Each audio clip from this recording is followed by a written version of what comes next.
Bien, donc bonsoir à toutes et tous, et merci à vos deux organisatrices de m'avoir invitée. C'est toujours moi de parler de tout ce qui me passionne devant des étudiants qui ont choisi pour une bonne part l'Antiquité comme terrain de jeu. Donc c'est un terrain que nous partageons, et donc je me réjouis de cette opportunité, puisque, bon, voilà, vous le savez, au Collège de France, on n'a pas d'étudiants, puisqu'il n'y a pas de diplôme, on a des auditeurs, mais bon, voilà, donc je suis très heureuse de retrouver un amphithéâtre avec une majorité d'étudiants. Alors, quand Andrea m'a contactée, elle m'a demandé de vous parler de Poséidon. Comme je ne connaissais pas l'arrière-plan, je me suis dit, mais pourquoi veut-elle que je parle de Poséidon?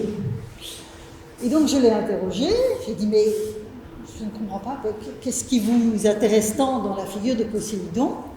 Et elle m'a répondu, ah, mais c'est parce que le thème de la série de conférences de cette année, c'est la mer. Donc j'ai vu le raisonnement. La mer, Vatien de Pyrène, polythéisme grec, donc Poséidon. C'était ça le raisonnement, hein? On est d'accord. C'était l'idée, on va dire, c'était l'idée. Forcément, quand on souhaite associer la mer avec un dieu grec, en général, c'est Poséidon qui se profile, en tout cas pour nous modernes. Et c'est assez significatif, donc il n'y a pas l'ombre d'une critique dans mon propos, c'est assez significatif d'un principe qui consiste aujourd'hui à associer une divinité grecque, ou romaine d'ailleurs, avec un domaine de compétence, ou un domaine de compétence avec une divinité gréco-romaine. Et donc, effectivement, derrière la demande initiale qui m'était faite, se profilait l'équivalence Poséidon, dieu de la mer. Alors, ce n'est pas faux, hein, je ne vous accable pas, ce n'est pas faux, mais je dirais que c'est un peu réducteur. C'est un peu réducteur, tant pour Poséidon en tant que puissance divine, qui est bien plus que ça, que pour le domaine maritime lui-même, où il n'y a évidemment pas que Poséidon qui est susceptible d'intérêt. C'est pourquoi, vous le voyez à l'écran, j'ai suggéré plutôt les dieux au pluriel, les dieux, la mer et les dieux en Grèce ancienne, en assortissant ce titre principal d'un sous-titre, réflexion polythéiste, afin, en fait, c'est le sous-titre qui présente mes vraies intentions, en fait, hein, fondamentalement. Je voudrais vous emmener sur le terrain du fonctionnement du polythéisme grec, pour essayer de vous initier à une façon polythéiste de penser le monde des dieux, en prenant en fait la mer comme terrain d'expérimentation. Voilà, ça c'est un petit peu le cadre dans lequel je vous propose de déployer ma réflexion. Donc, Poséidon, en fait, c'est typique d'une manière d'approcher les dieux de l'Antiquité pour nous modernes. C'est vraiment une manière moderne, extrêmement répandue, d'approcher les dieux gréco-romains, ou encore, pour le dire autrement, ceux qu'on appelle les dieux de la mythologie. Vous connaissez, il suffit d'aller dans une librairie, vous aurez maints ouvrages sur ces questions qui s'intitulent mythologie grecque, les dieux grecs, la mythologie. Bon. Et effectivement, c'est ce qui nous est largement parvenu du polythéisme grec et du polythéisme romain, puisque dans cette approche, les deux sont extrêmement liés. Ce sont les statues qui peuplent nos musées, les originaux grecs de temps en temps, les copies romaines souvent, et qui nous montrent ainsi une juxtaposition d'entités divines auquel on rapporte telle ou telle compétence ou tel champ d'action. Mais fondamentalement,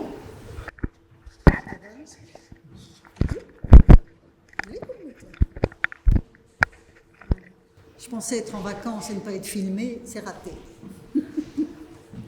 Et donc, je disais, ce qui nous est parvenu de la sorte, par le biais des musées ou des manuels des dictionnaires de mythologie, c'est en fait une vision du monde des dieux grecs qui est au total assez éloignée de la manière dont les anciens vivaient avec leurs dieux.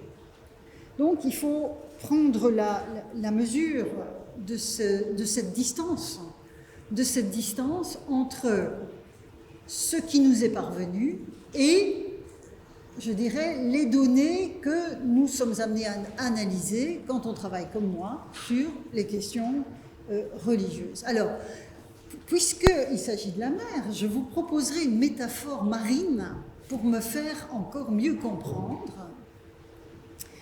Je dirais que ce qui nous est parvenu, les statues, les visions un peu primitives et caricaturales de la mythologie, je pourrais comparer ça à un magnifique village que vous trouvez sur le village. Là, on est dans la métaphore. Un magnifique village qui est très beau, qui enchante par son chatoiement. Il enchante les oreilles aussi. Je pense là au et donc, le coquillage enchante les oreilles pour lever contre ces oreilles, justement. On a l'impression qu'on entend la mer. Mais fondamentalement, quelle que soit sa beauté et l'effet qu'il peut nous prouver en sa présence, finalement, c'est un peu une coquille vide, une sorte de squelette de ce qui fut autrefois un organisme vivant. Là, cette métaphore, elle fonctionne assez bien, ce que l'on a évité des polythéismes.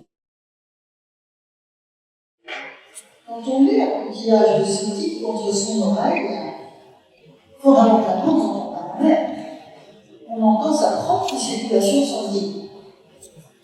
Donc, vous voyez, la métaphore peut même être poussée un tout petit peu plus loin.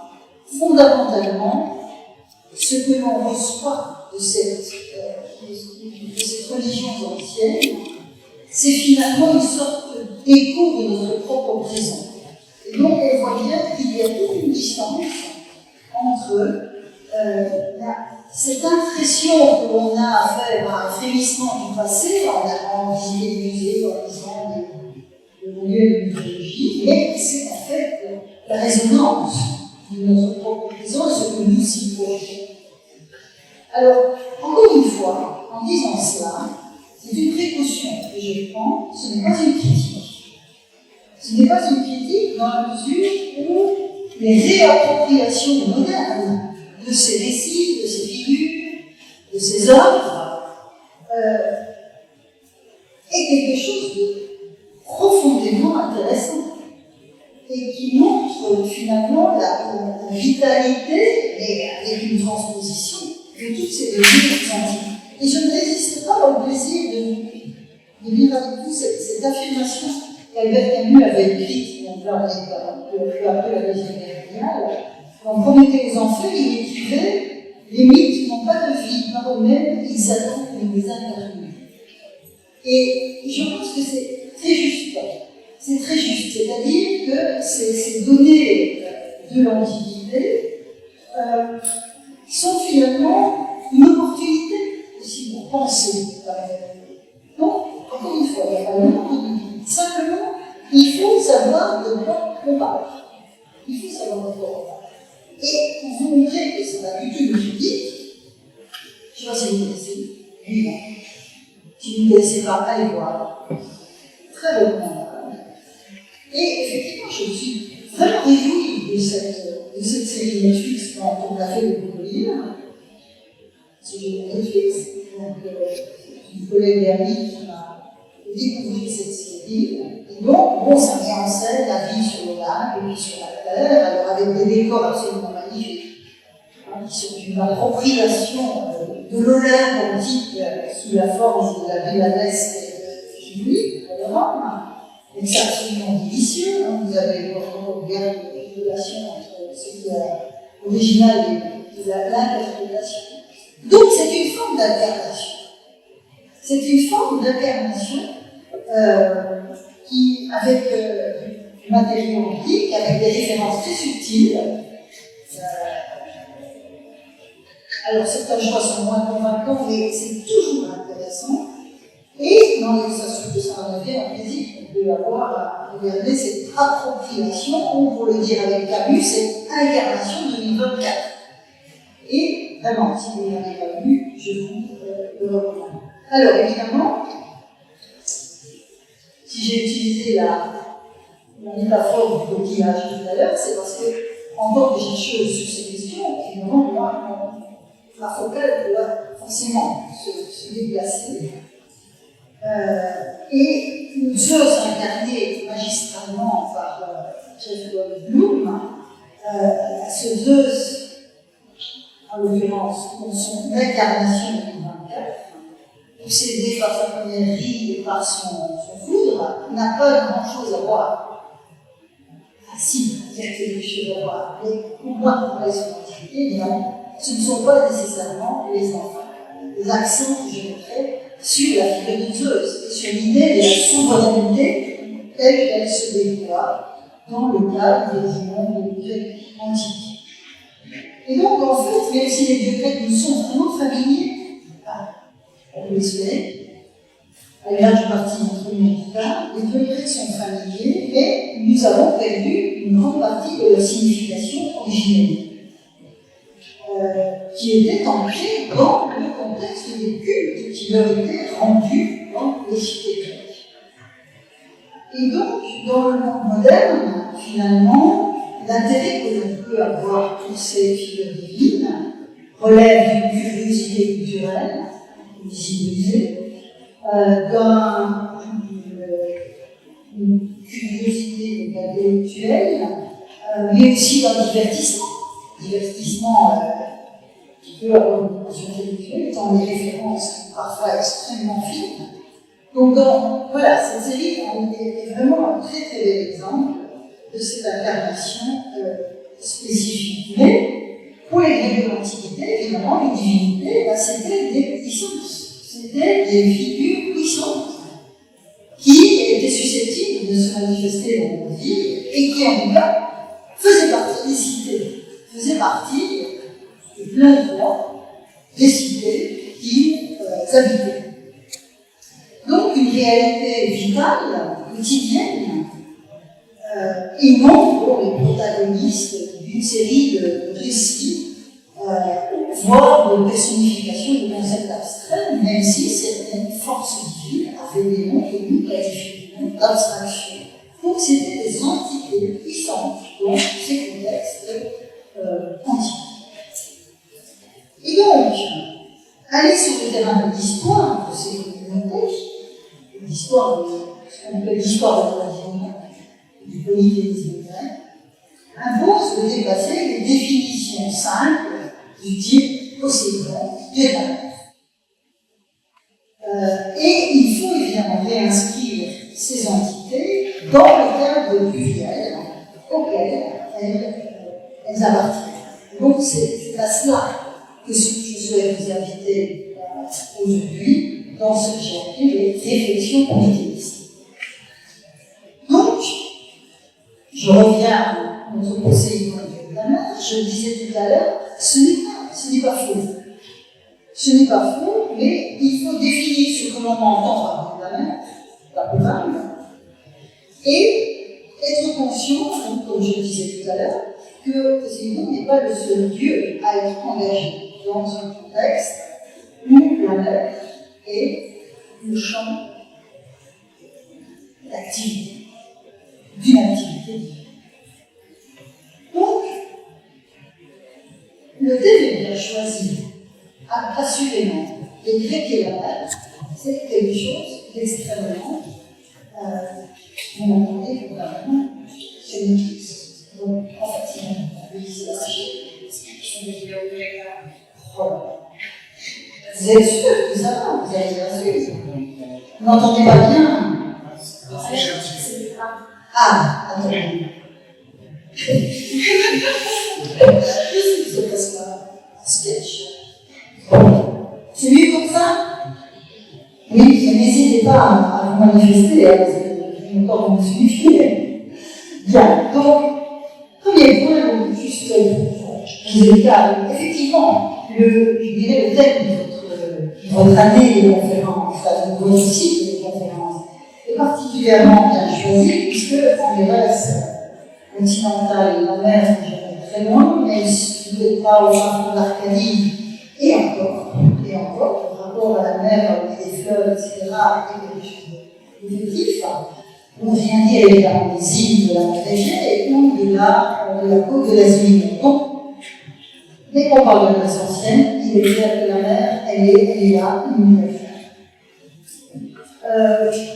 Et donc, la culture maritime des Grecs est faite de données physiques, de données paysagères, de données économiques. Je pense que vous avez eu toutes ces thématiques qui ont pu intervenir dans les réflexions de notre prédécesseur. Il y a aussi une dimension politique au sens le plus large du terme. Et puis, une part importante de ce que nous avons imaginé, dont les dieux font partie, mais encore une fois, si je parle d'imaginaire, c'est notre point de vue moderne. Pour les Grecs, c'est quelque chose d'extrêmement concret. Pas de l'imagination au sens faible du terme. Et pour montrer finalement la prégnance de ces motifs, je prendrai un premier exemple, c'est celui d'Hésiode. Hésiode, dans les travaux et les jours, sa préoccupation essentielle, c'est le travail de la terre, les travaux de la terre. Mais en dépit de cette focalisation sur le travail de la terre, même Hésiode va parler des activités maritimes. Il leur consacre, je reprends mes notes, 75 vers à peu près, parce qu'évidemment, il ne peut pas ne pas faire référence à toute cette dimension de la vie, de la communauté dont il fait partie, même s'il s'agit avant tout d'agriculture. La dimension maritime, de vie, notamment la pêche, tout cela est immédiatement convocable dans des activités des Grecs de l'Antiquité. Et dans le texte des travaux, il y a à la fin de ce déploiement de vers sur les activités maritimes, ce vœu que je dis avec vous, qu'il advienne que ton vaisseau soit sauf, que la mer épargne tes sommes, si toutefois possible, le puissant ébranleur de la terre, ou Zeus, le roi des immortels, ne désire pas ta ruine. Pour le meilleur et le pire, ils détiennent les fins ultimes. Et donc, vous voyez ici, outre le fait que ça concrétise l'intervention d'Hésiode sur la dimension maritime, vous voyez déjà, je ne vais pas créer encore d'Hésiode, mais vous voyez déjà que rien dans ce vœu qui est assez court et assez générique, et donc on n'est pas tout seul. On a un Zeus qui intervient.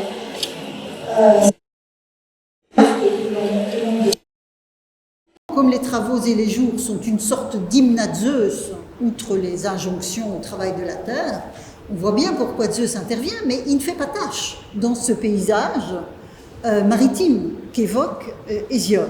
Donc, comme j'ai l'habitude de le dire souvent, les dieux grecs, ça travaille en équipe. Vous voyez? Bon, ben là, on a voilà, une petite équipe là, qui surgit au sortir de cette évocation des activités maritimes. Vous remarquez aussi dans ce passage quelque chose qui est fondamental, c'est l'ambivalence profonde de ces figures divines. Vous voyez le dernier vers, agathon ten kakon, donc pour le meilleur et le pire, ils détiennent les fins ultimes. C'est-à-dire que vraiment, on a cette vision des dieux qui peuvent aussi bien apporter des maux que des biens. Or, cette alternance de biens et de maux, c'est vraiment typique de la condition humaine dans la représentation que les Grecs sont venus. Donc on voit bien que là, rapporte à l'activité des dieux et aux potentialités de leur action quelque chose qui est inhérent à la conception même que les Grecs se faisaient de l'existence humaine. Il suffit de rappeler le premier chant de l'Iliade, quand Apollon envoie la pestilence et la retire. Donc vous avez cette ambivalence de l'activité des dieux. Donc c'est une pluralité, enfin vous allez voir que je vais devoir me limiter parce que sinon je déborderai largement le temps qui m'est imparti, mais en tout cas c'est plusieurs dieux que je voudrais convoquer, Dieu en lien avec la mer bien sûr, je respecte la commande qui m'a été faite, dont je voudrais vous parler, non seulement donc pour honorer cette demande, mais aussi pour vous initier ou confirmer, si vous êtes déjà initié, vous initier aux mécanismes fondamentaux du fonctionnement de ce système pluriel, avec toute une série de questions auxquelles je ne vais pas nécessairement répondre dans le détail, mais pour vous montrer les questions qui président au travail sur ces données. Pourquoi tant de divinité? Comment choisit-on, comment choisissait-on de s'adresser à tel Dieu plutôt que tel autre? Ça, c'est une question qui m'obsède depuis 40 ans, si je puis dire. Parce que c'est inhérent au fonctionnement d'un système pluriel. Y avait-il des spécificités locales? Peut-on repérer des évolutions dans le temps, etc., etc. Donc, encore une fois, je ne vais pas répondre à tout cela, mais je voudrais esquisser quelques pistes de réponse pour concrétiser donc mon propos et ces réflexions polythéistes que je vous ai annoncées. Alors, j'ai choisi 2 dossiers, quand même Poséidon, mais pour le mettre un peu en contexte et pour vous montrer que la simple appellation Dieu de la mer, elle n'est pas totalement satisfaisante, mais quand même, Poséidon, puis souverain des mers, point d'interrogation. Et puis un autre dossier qui nous emmènera à Kos, avec un autre type de dossier documentaire, parce que ça c'est quelque chose de très important aussi. Quand on travaille sur ces questions de fonctionnement de polythéisme, c'est comme finalement tous les sujets, toutes les thématiques en histoire de l'Antiquité. Il faut évidemment convoquer tous les types de sources. Nous n'avons pas de laboratoire expérimental, puisque nous faisons des sciences humaines. Donc la validation de nos hypothèses est chose difficile, mais à partir du moment où les thématiques que l'on aborde peuvent résonner avec différents types documentaires, on a quand même davantage de chances de ne pas se tromper. Donc je dis souvent, la convergence des sources est notre laboratoire à nous. Bien, donc, le partage du monde, Poséidon, souverain des mers. Donc, pour aussi varier les plaisirs documentaires, je vais commencer par Homère, parce que, vous savez, il faut toujours commencer par Homère. Et ce passage d'Homère, donc nous sommes au chant 15, juste après qu'au chant 14, vous vous souvenez, si vous êtes un peu familier de l'épopée, au chant 14, en fait, Héra, l'épouse de Zeus, a décidé de détourner l'attention de son mari en lui faisant la danse des 7 voiles, et puis en s'unissant à lui, et puis en le faisant dormir, afin de laisser Poséidon, notre ami du jour, se déployer pour aider les Achéens sur le champ de bataille. Bon, évidemment, ce détournement d'attention n'a qu'un temps, et au chant 15, Zeus se réveille. Il n'est pas très content d'avoir été dupé, et il envoie Iris, sa messagère, pour dire à Poséidon que bon, maintenant ça suffit, qu'il arrête de se mêler de ce combat, et surtout qu'il respecte les ordres que Zeus avait donnés, de ne pas intervenir. Bon, voilà le cadre. Et donc, il demande à son frère, enfin Iris demande à Poséidon de cesser combats et batailles et de rejoindre les tribus des dieux, ou l'eau de la mer divine. Ce n'est pas encore le passage, ou l'eau de la mer divine. Ce qui est intéressant, ça veut dire que Poséidon, il va soit rejoindre les dieux sur l'Olympe, soit aller chez lui. Donc, dieu de la mer, de ce point de vue-là, ça marche assez bien. Mais Poséidon résiste, c'est quand même pas très commode.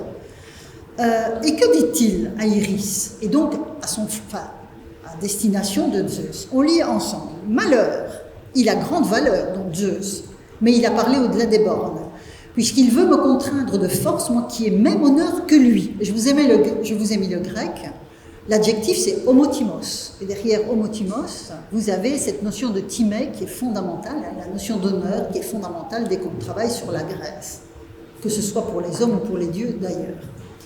Nous sommes 3 frères, voilà ce qui m'intéresse. Nous sommes 3 frères, nés de Chronos, que Rhea a mis au monde, Zeus, moi, et en 3e, Hadès, qui règne sur ceux d'en bas. Toutes les choses ont été partagées en 3, chacun a eu son lot d'honneur. Et revoilà la timée, avec un verbe où on a la racine qui a aussi présidé au terme moira, la part. Moi, j'ai gagné d'habiter pour toujours la mer grise. Donc on voit que c'est son lieu de résidence. Une fois les sorts agités, Hadès a gagné les ténèbres brumeuses, Zeus le vaste ciel dans l'éther et les nuages. La terre, quant à elle, est commune à tous, ainsi que le vaste Olympe. Je ne vivrai donc pas selon le cœur de Zeus. Donc il est toujours furax, parce qu'on l'a remis à sa place. Qu'il reste tranquille, malgré sa force, dans le 3e lot qui est le sien. Tritate, uni, moire, voilà. Donc, vous voyez, la notion de répartition, d'honneur est fondamentale quand on essaye de comprendre les articulations entre les divinités dans le monde divin des Grecs. Mais il ne faut pas oublier qu'ici, nous sommes dans l'Iliade, c'est-à-dire dans une intrigue qui a des objectifs bien spécifiques. En d'autres termes, ceci n'est pas un énoncé théologiquement dogmatique. C'est un dialogue, enfin une partie d'un dialogue, dans une intrigue poétique, qui travaille donc un matériau aux fins d'entrer dans le contexte narratif qui est le sien. Donc, vous voyez ici, pour un peu comprendre comment on doit interpréter la place de Poséidon dans cette affaire, et donc, en ligne de mire, le dieu de la mer. Donc, vous voyez que dans ce passage, chacun des 3 fils de Chronos a reçu une part du monde en partage. Zeus, le ciel, Poséidon, la mer, Hadès, le monde souterrain. Donc, avec la terre et l'Olympe commun à tous. Et Poséidon, dans ce cadre, revendique un mode de partage réglé en contexte d'héritage. C'est comme ça que ça se passait, en tout cas à certaines époques, dans les familles grecques, le partage du patrimoine entre les fils. Donc, il a reçu la mer, Poséidon, donc a reçu la mer en partage, il est susceptible d'y résider. Mais si l'on en croit la Théogonie, par ailleurs, l'autre poème d'Hésiode par rapport aux travaux, Zeus devient aussi, souvenez-vous, si l'œuvre vous est familière, souvenez-vous, Zeus, dans la Théogonie, reçoit la souveraineté sur la totalité du monde. Sur la totalité du monde, et donc, ce sont les autres dieux qui lui ont accordé ce pouvoir. Donc, quoi qu'en dise Poséidon, dans l'intrigue spécifique du chant 15 de l'Iliade, qui répond à un objectif précis, qui est d'exprimer la colère du dieu, en fait, Zeus a la souveraineté sur le cosmos entier. Donc, on a à la fois la souveraineté de Zeus, d'où d'ailleurs sa position dans l'Iliade, et puis un partage de type héritage entre les 3 fils de Chronos, avec une souveraineté ciblée sur ces espaces. Donc encore une fois, dieu de la mer, c'est pas faux.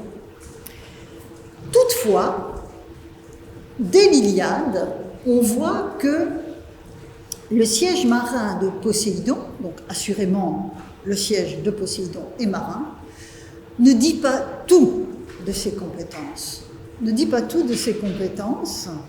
Et le premier constat, c'est ce qu'on appelle, j'espère, je l'ai dit à Andrea, je n'ai pas pensé translittérer le grec, j'espère que, enfin je vais de toute façon traduire et lire. Donc vous avez sous les yeux ce qu'on appelle aujourd'hui les attributs onomastiques du dieu, donc les épithètes, les épiclèses, et donc les diverses manières d'appeler ce dieu. Donc vous voyez Enosikton, Enosigaios et Gaieokos. Si je traduis, la première c'est qui secoue le sol, la deuxième qui secoue la terre, et la troisième qui tient la terre. pas de mer. Il est aussi dans l'Iliade Kuanokaites, à la chevelure bleu sombre, et Anax, souverain. Les deux dernières appellations sont plus banales, sauf à considérer ce que des interprètes ont fait dès l'Antiquité, qu'à la chevelure bleu sombre, le Kuanokaites, donc derrière Kuano, vous avez le cyan, hein, la couleur bleue, fait référence à la couleur bleu sombre de la mer. Hein. Donc voilà, on a quelque chose là qui pourrait être un petit peu plus spécifique, tandis qu'Anax est vraiment très, très générique. Mais Enosikton, Enosigaios et Gaïaokos, c'est vraiment spécifique de Poséidon, et ça met chaque fois en lumière le rapport à la Terre. Donc, vous le voyez avec les traductions que j'ai données, en tant qu'Enosikton et Enosigaios, il est celui qui fait trembler la Terre, avec les séismes ravageurs, mais aussi, et ça nous est peut-être moins familier, encore qu'avec les tsunamis maintenant on est un peu habitué, les mouvements de la Terre sont aussi évidemment associés à ces tempêtes auxquelles le Dieu lui-même, dont il procède. Mais ce n'est qu'un aspect. Hein. Donc, en fait, fondamentalement, Poséidon est autant un dieu de la terre qu'un dieu de la mer, en l'occurrence, ne fût-ce qu'avec ses attributs onomastiques. Alors, Gaïaokos, qu'est-ce que ça veut dire? Qui tient la terre? Qui tient la terre, en fait, là, pour cela, je me fonde et je vous y renvoie si cette question vous intéresse. En 2017, François de Polignac a publié un très intéressant article qui s'appelle « Détroit, isthme, passage, paysage sous le joug de Poséidon ». Et je voudrais rebondir sur cette étude, puisque si les dieux antiques travaillent en équipe, les chercheurs modernes travaillent en équipe aussi.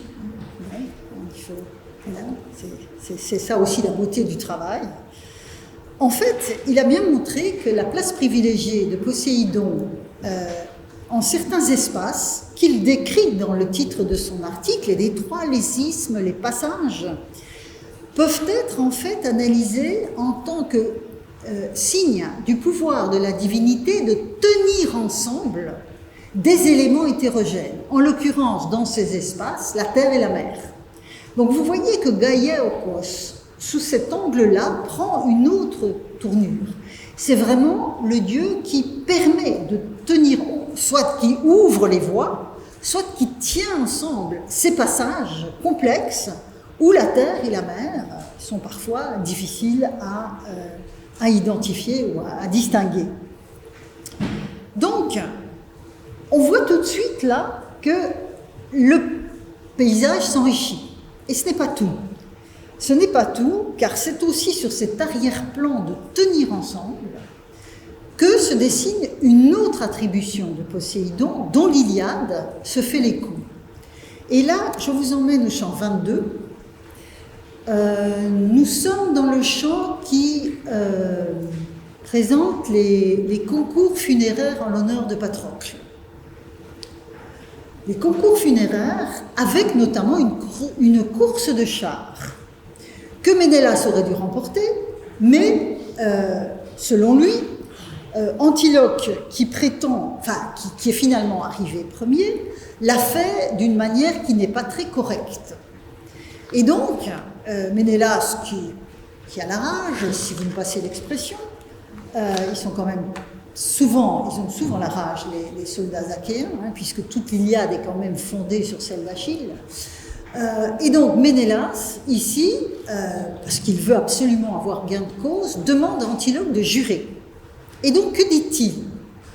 Je lis avec vous. « Tiens-toi à côté des chevaux et du char », donc les objets du délit, finalement. « Attrape la souple lanière qui tout à l'heure te servait à conduire, la main sur les chevaux, hein, vous voyez, hippone absamenos, jure par, alors là j'ai traduit, celui qui tient et qui secoue la terre, vous voyez les deux épiclases, les deux attributs onomastiques, Gaïaokon et Nosigaion à l'accusatif, que tu n'as pas entravé mon char par une ruse volontaire.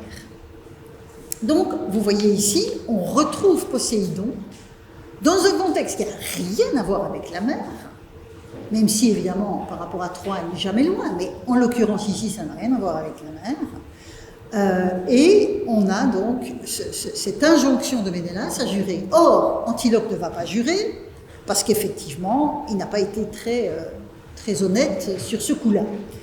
Et donc, finalement, le prix de la victoire, une jument, revient à Ménélas. Alors, au-delà de l'intrigue elle-même, ce qui m'intéresse ici, c'est le fait que Ménélas fasse prêter serment sous le regard de Poséidon, en touchant les chevaux. Et pourquoi? Précisément parce que Poséidon est intimement lié aux chevaux, mais même si, dans l'Iliade, vous l'aurez remarqué, on n'a pas encore l'attribut onomastique, les biclès d'Hippios, du cheval, qui sera beaucoup plus fréquent par après. Dans l'Iliade, on n'a pas le mot, mais on a la chose. On a la chose. Et donc, vous avez ici donc, le dieu qui est intimement lié aux chevaux, mais aussi à la notion même d'attelage, parce que c'est de cela qu'il s'agit ici. C'est de la même manière que le dieu fait tenir ensemble la terre et la mer, comme l'avait montré François de Polignac, dans ce contexte des isthmes, des détroits, il fait tenir ensemble des éléments hautement hétérogènes que sont le cheval et le char. Et donc vous voyez cette image du dieu qui fait tenir ensemble cet attelage, le cheval et le char. Et au-delà de ce passage de l'Iliade, il y a énormément de métaphores et de relations que les anciens ont faites entre le cheval et le navire. C'est très intéressant de voir que cette idée de la navigation, qui est évidemment, enfin le rapport à la mer, on l'a dit, mais aussi ce rapport au cheval et à l'attelage, on aura, alors je ne vous ai pas repris les passages, mais on aura des références aux bateaux, aux navires qui sont des chevaux de la mer. Le substantif kélès en grec pourra désigner aussi bien le cheval de course que le bateau rapide. Donc on voit que cette image, elle fonctionne très bien dans les représentations. Le gouvernail du navire est parfois appelé le frein, c'est-à-dire ce qu'on met aussi pour brider un animal. Inversement, vous aurez le frein qui sera parfois appelé le gouvernail. Donc, on voit bien la porosité entre ces notions qui montrent évidemment une représentation partagée et la porosité entre ces domaines. Et donc, on voit s'appliquer un principe d'analyse du polythéisme grec que quelqu'un comme Marcel de Tienne avait bien rappelé, parce que, en fait, fondamentalement, ce principe, il remonte à des considérations que Georges Dumézil avait eues déjà à la fin des années 60, début des années 70.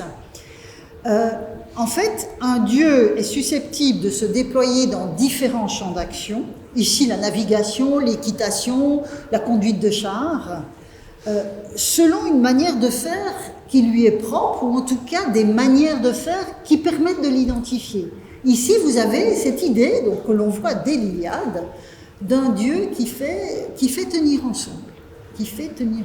Alors, ça n'explique pas tout, mais ça permet de dépasser les labels un peu massifs et un peu vagues, qui n'aident pas véritablement à comprendre la complexité de ce système polythéiste. Donc, Poséidon n'est pas globalement et simplement le dieu de la mer, ça ne veut pas dire grand-chose, j'espère vous l'avoir montré, mais il est en revanche le dieu auquel les traditions narratives, et on vient de le voir avec le récit, l'évocation du partage des royaumes au chant 15, il est celui, dans les traditions narratives, qui habite le domaine maritime et c'est sa part d'honneur.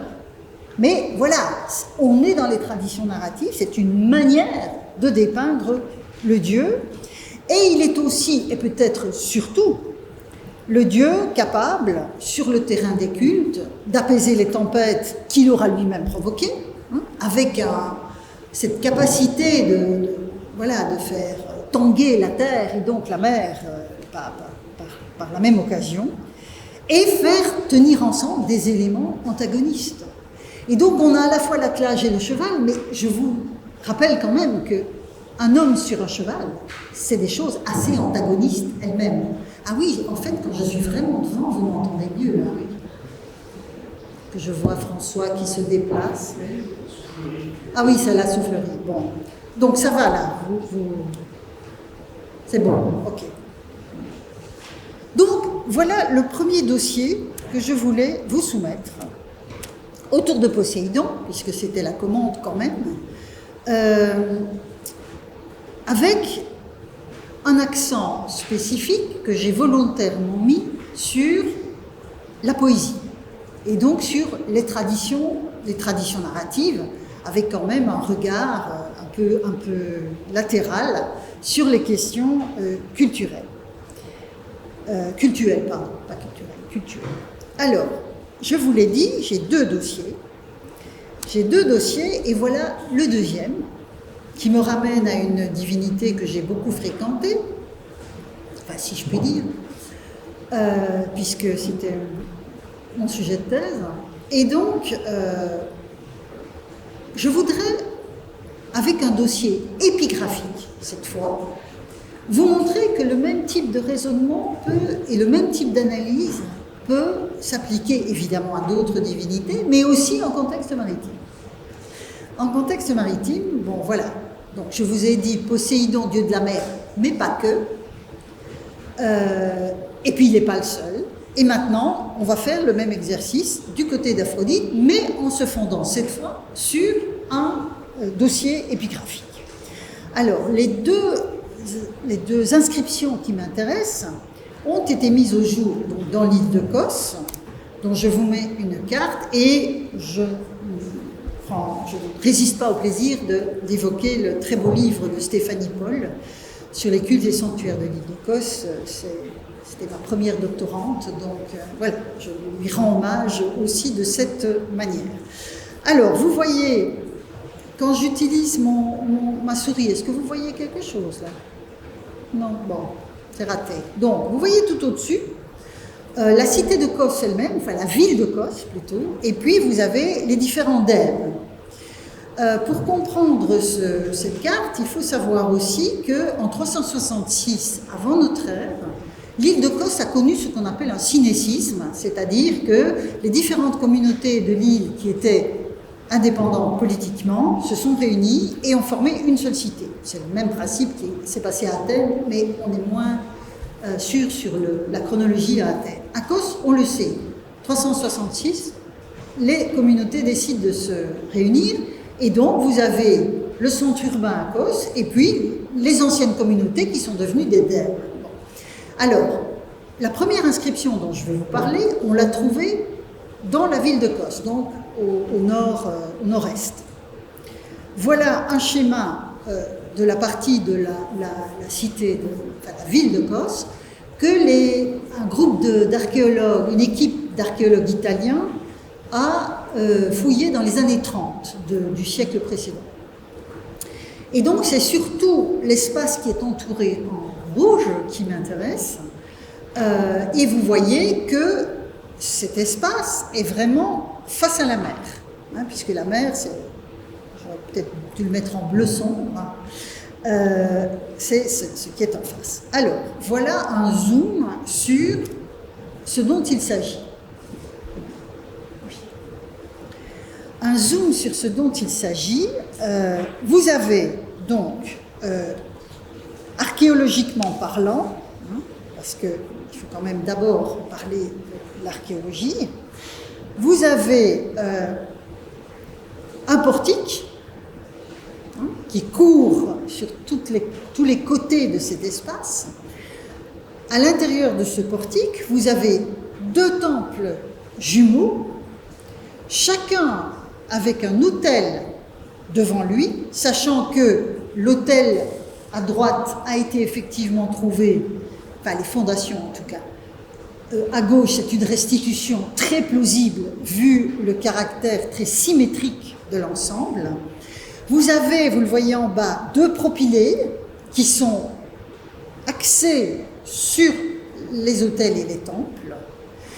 Et on a retrouvé contre le mur de ce sanctuaire une inscription, et c'est la première qui m'intéresse, une première inscription qui est un contrat de vente de prêtrise, et la prêtrise est une prêtrise d'Aphrodite. Donc, cet espace est un sanctuaire d'Aphrodite. Il y a d'autres éléments qui étayent cette interprétation, mais je n'ai pas le temps de vous détailler tout cela. Alors, la monumentalisation de l'espace, ce que vous avez sous les yeux, remonte à la deuxième moitié du IIIe siècle avant notre ère. L'inscription, elle, est un peu plus récente. Elle date du début du IIe siècle. Mais les archéologues ont mis aussi au jour un mur d'enceinte antérieure, donc il y avait sans doute un espace. Le culte lui-même est peut-être plus ancien, mais en tout cas, ce que vous avez sous les yeux, on est vraiment au milieu de la période hellénistique. Donc, on a retrouvé une inscription et on va travailler sur les textes. Moi, je ne sais pas travailler autrement. Donc, que nous dit cette inscription tout au début du texte? À la bonne fortune, donc, interjection habituelle, sous la monarchie de Théodoros. Alors, monarchos, akos, c'est une magistrature. Ce n'est pas une royauté au sens que nous donnons à ce terme. Monarchos, c'est le magistrat éponyme, puisqu'il date l'inscription. Le 16 d'Alios, donc c'est un mois, voici ce qu'ont rapporté les hommes choisis pour rédiger une inscription concernant la prêtrise d'Aphrodite Pandamos. Pandamos, donc c'est une forme dorienne qui correspond au Pandemos. Donc une Aphrodite de tout le peuple, c'est ça que ça veut dire. Clénias, etc., que les Polettes mettent la prêtrise en vente au mois d'Alcéios lors des élections, que l'acquéreuse soit en bonne santé, d'une totale intégrité physique et adulte, et qu'elle exerce la prêtrise à vie, pour le reste qu'il en aille conformément au précédent contrat. Donc, dans certaines cités du monde grec, on vendait les prêtrises.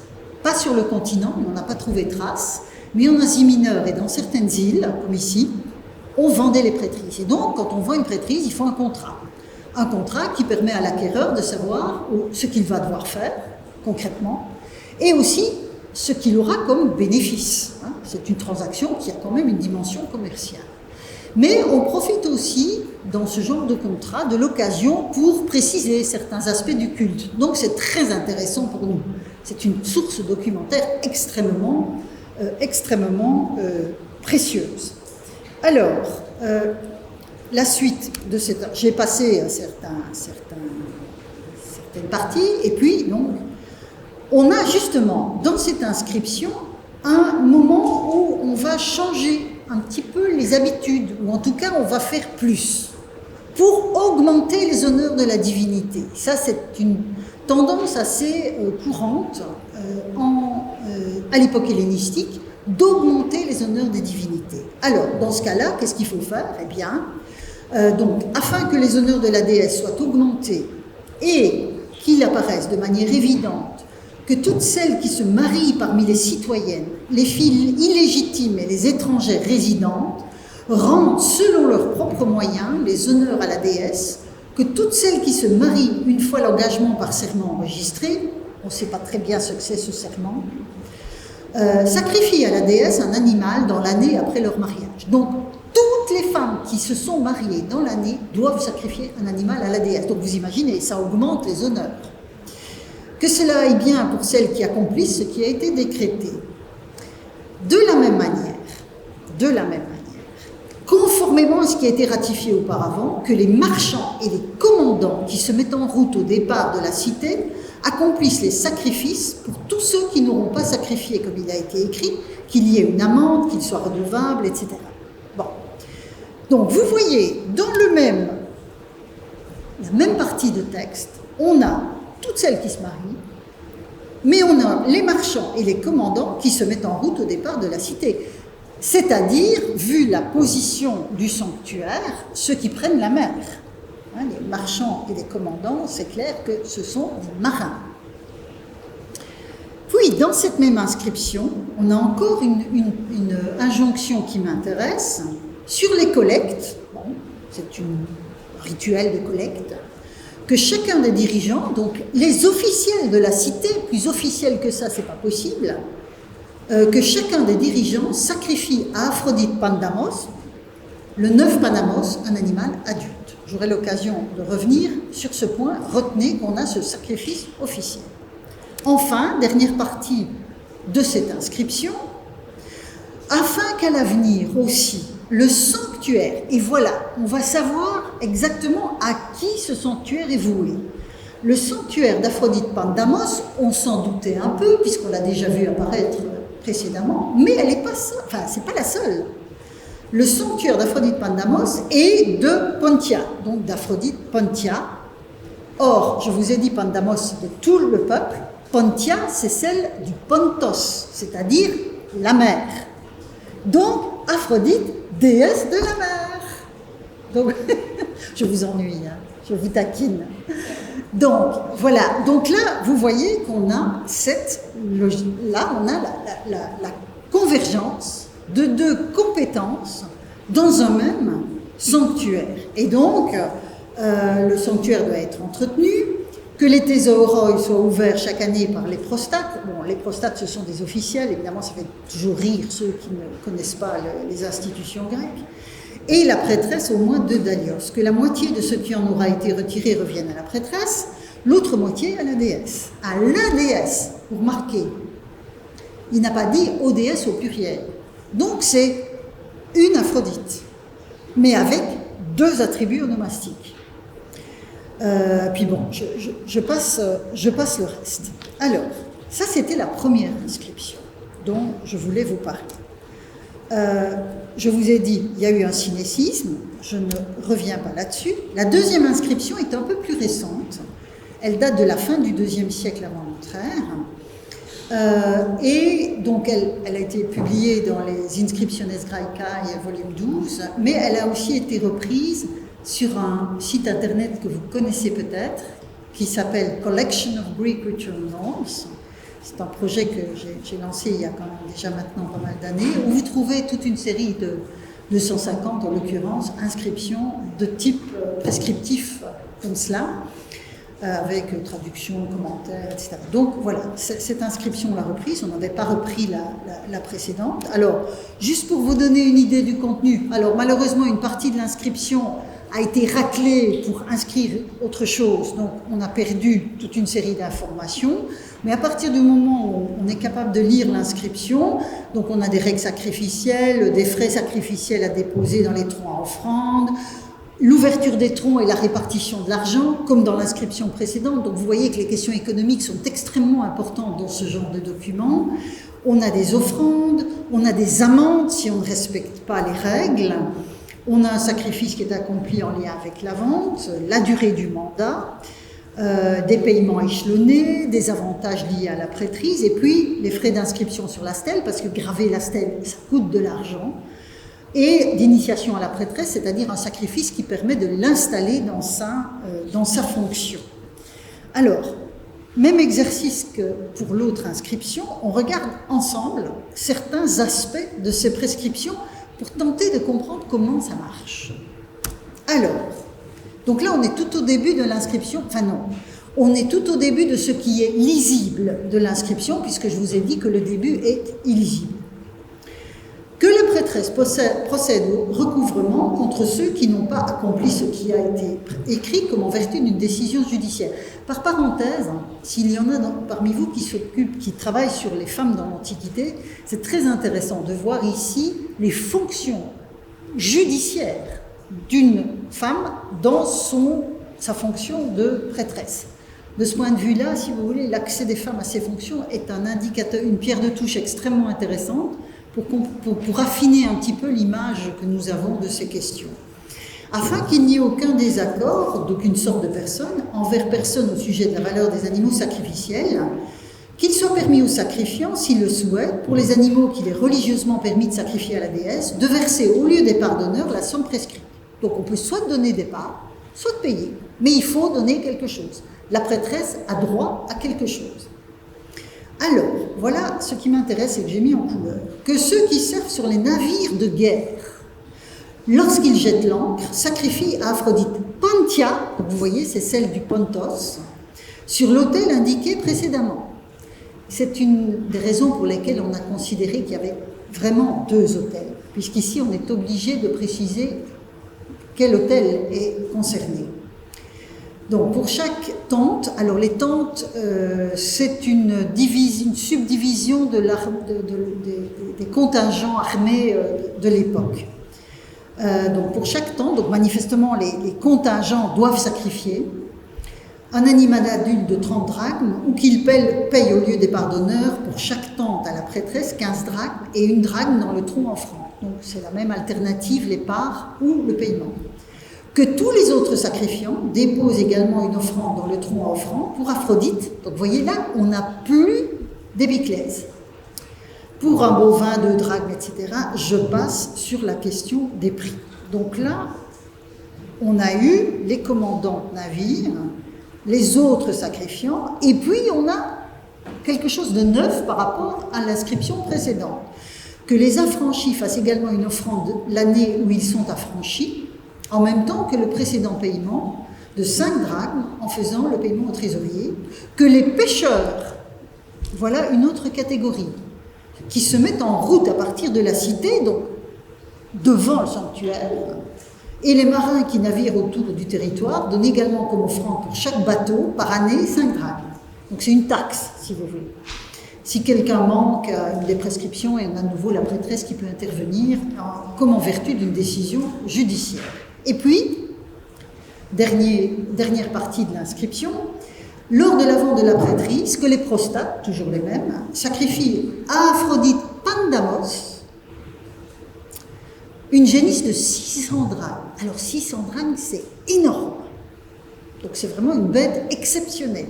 Alors, vous avez vu tout à l'heure, on a parlé d'un animal qui faisait 30 drachmes.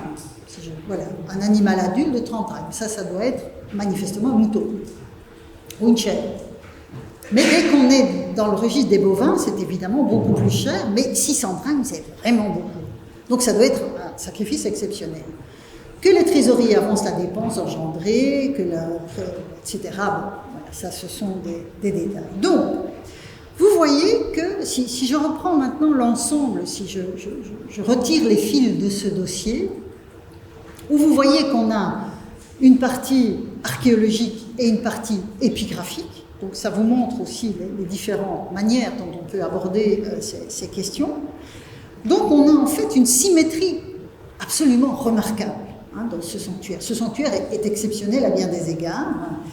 Et la symétrie ne concerne pas seulement les temples, les autels et les propylées, les thésaurai, donc les troncs à offrande, manifestement il y en a 2, si on voit l'inscription. Et donc vous avez ce même jeu de symétrie dans les épiclèses de la divinité, elle est Pandamos et Panthia, et manifestement c'est pour ça qu'il y a deux temples. Vous avez donc un nom, Aphrodite, 2 épiclèses, un sanctuaire, 2 temples. Donc ce jeu de l'un et du 2 est vraiment omniprésent dans cette configuration, parce que vous aurez remarqué qu'il n'y a qu'une prêtresse pour les 2. Donc là encore, elle est prêtresse d'Aphrodite. Alors même si après, on précise Pandamos et Panthia, mais voilà, comment dirais-je, cette tension entre l'unité et la dualité, elle traverse à la fois ce qu'on a trouvé archéologiquement parlant et ce que les inscriptions nous disent. Alors, vous voyez que, manifestement, la Panthia, elle concerne tout ce qui relève de la mer. Tout ce qui relève de la mer, avec la dévotion des marins, des pêcheurs, des commandants de navires, etc. Et sa protection, donc, s'étend même aux soldats qui sont sur les navires. Alors, la Pandamos, elle concerne tout le peuple. Manifestement, alors c'est très difficile de savoir à qui les mariés faisaient de quel côté de l'autel elle allait. Enfin, vers lequel des 2 autels elles allaient. J'ai envie de penser que c'est Pandemos, mais je ne peux pas totalement exclure que ce soit la Panthia.